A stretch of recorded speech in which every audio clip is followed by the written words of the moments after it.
Weed seeds are like, well, bad attitudes. They eventually sprout into dangerous and wrong behaviors, like what happened with my friend. An example of this comes from the southern United States. It's called Johnson grass. The roots run in every direction, but when you look at Johnson grass, it actually looks like corn. It looks like, well, an everyday crop that you might actually want.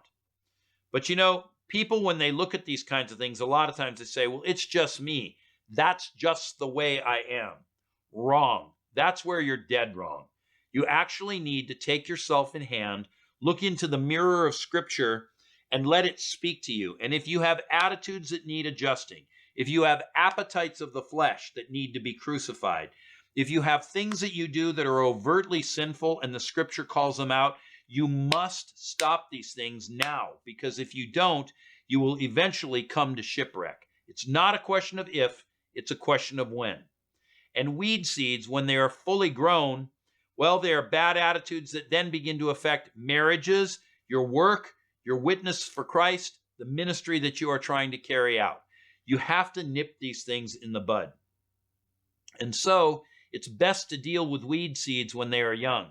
Otherwise, like Johnson grass, they keep sending up shoots, and you just cut them off at the surface, but nevertheless, it continues under the surface, stealing nutrients from the corn stalk.